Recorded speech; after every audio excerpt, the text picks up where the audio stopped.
Have you ever wished you could read someone's mind, know what they're thinking, when they're bluffing, or whether the moment's right to speak up? Believe it or not, you already use that skill in small ways every day. The difference is learning to do it with intent. Mentalism, the art of creating the illusion of mind reading, relies on observation, timing, and subtle cues that reveal more than people realize. Mentalist Pearlman has built his career doing this, not by reading minds, but by reading people. As a teenager, he landed his first restaurant job by acting confident before he felt it, then learned how to spot energy shifts, handle rejection, and influence how people reacted, all without saying much. These same skills show up in your life too. Whether you're making a request, calming a tense moment, or trying to get a read on someone's mood, your ability to pay close attention can quietly shift the outcome. Today, you'll see how 5 tools of a mentalist: sharp observation, intentional body language, smart preparation, memory techniques, and storytelling can help you win clients, lead teams, deepen relationships, and leave people quietly wondering how you're always one step ahead. Have you ever heard of the theory of mind? It's your ability to notice what's going on in your own head and to imagine what's happening in someone else's, including how their thoughts and feelings differ from yours. Mentalists rely on it to perform, but the rest of us use it every single day without thinking about it. Whether you're pitching an idea, meeting someone new, or leading a classroom, you're constantly guessing what others believe, want, or expect. The difference is learning to do it purposely. To start, pause before entering a situation and ask yourself, what's going through their head right now? What would I be thinking if I were them? Then go a step further. Say those thoughts out loud. You might open with, I know you're wondering how long this will take, or this kind of thing can feel awkward at first, right? When you reflect someone's inner voice, it immediately lowers their defenses. They feel seen and they trust you faster. Nonverbal signals matter just as much. Approach people at a slight angle rather than straight on. Keep your posture loose and your eye contact brief but direct. These small adjustments make you seem open and confident instead of intense or pushy.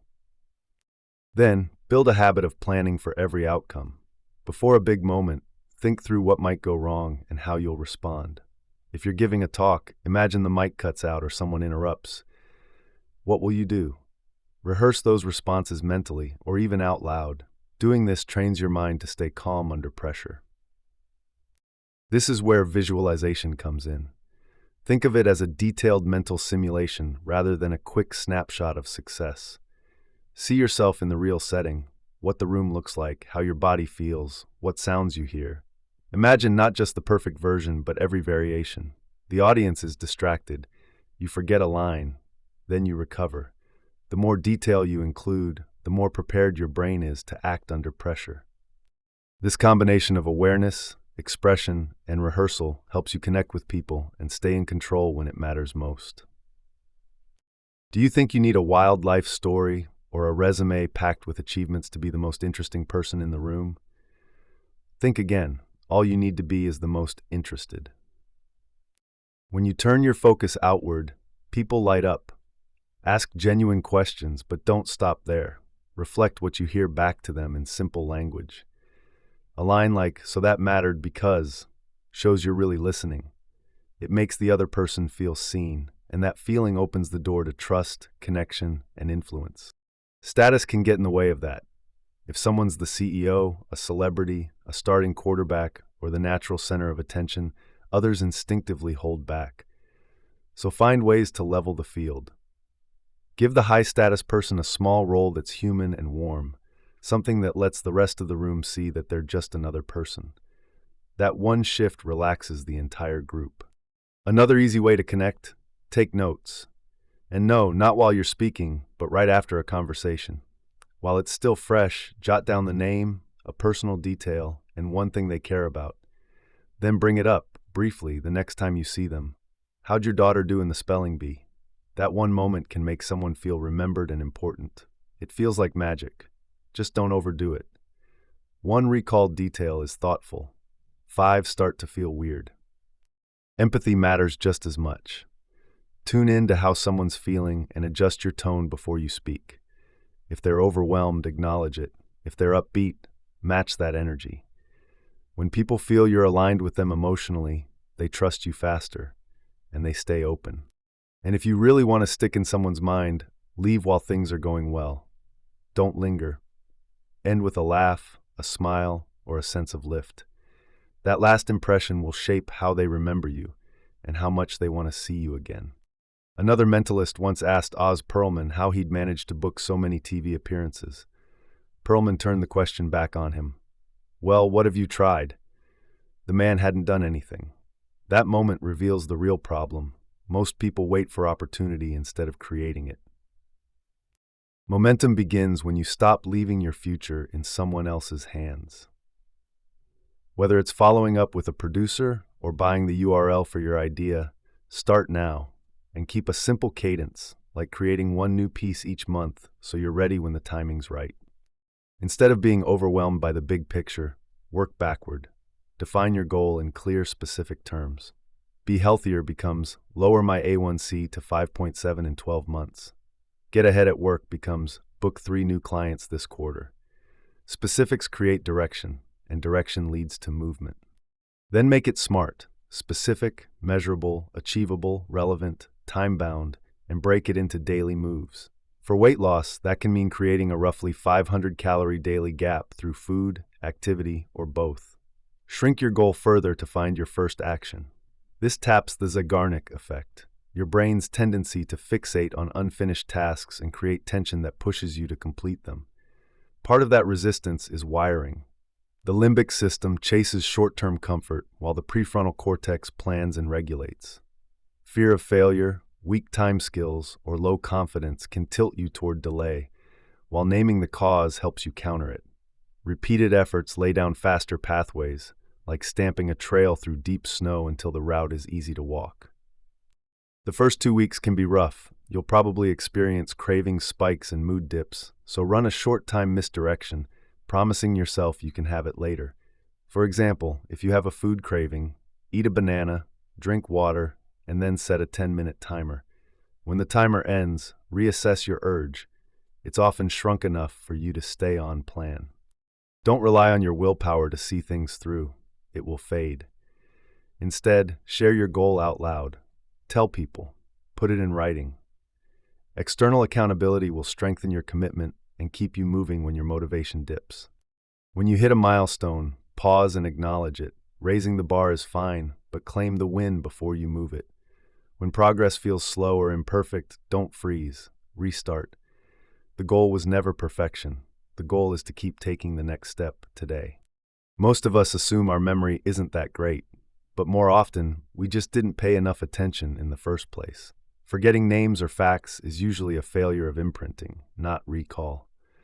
The solution? Train your memory like a muscle, using simple, repeatable techniques that build lasting results. Whether you're building a business, managing a team, or forging relationships, memory skills create connection, trust, and long-term value. Start with a simple 3-step approach. Listen, repeat, reply. When you meet someone, make your mind blank, fully listen, then repeat their name out loud. Reply by confirming spelling, offering a brief compliment, or making a quick personal link to create a stronger hook. This technique helps names stick. Studies show that forgetting someone's name can undermine a relationship, while remembering it builds trust and credibility, which is valuable for your business. Memory thrives on attention and emotion. Your brain prioritizes what's new, unusual, or emotionally charged rather than what's routine. That's why surprising or high-stakes moments are easier to recall. Use that to your advantage. Embed important information in humor, stories, or vivid mental images. Another technique is to use a memory palace. Link each item to a visual cue in a familiar location. The more senses or emotions you can involve, the deeper the anchor. Repetition matters. The more you revisit a memory, the stronger the neural connection. We also remember what comes first and last, the primacy and recency effects. So open and close conversations or sessions with the details you really want people to retain. Chunking and association also help. Exercises like learning the alphabet backward, using quirky links, or group chants show how easily the brain retains information when it's framed memorably. These techniques boost confidence, and they scale. If you're speaking to clients, leading teams, or pitching ideas, packaging information in engaging formats helps it stick. Shared, memorable moments also humanize leaders and lift team cohesion, which improves satisfaction and performance. Writing things down right after meetings or interactions is another powerful tool. It lets you recall key details months or years later, impressing clients and deepening relationships. What feels like mind reading is often just preparation and follow-up. Your memory is a professional asset. Sharpen it through listening, deliberate practice, and smart systems. Memory grows with presence, practice, and small habits that compound over time. Make retention your advantage and turn being unforgettable into a skill. Stories do what data can't. They connect.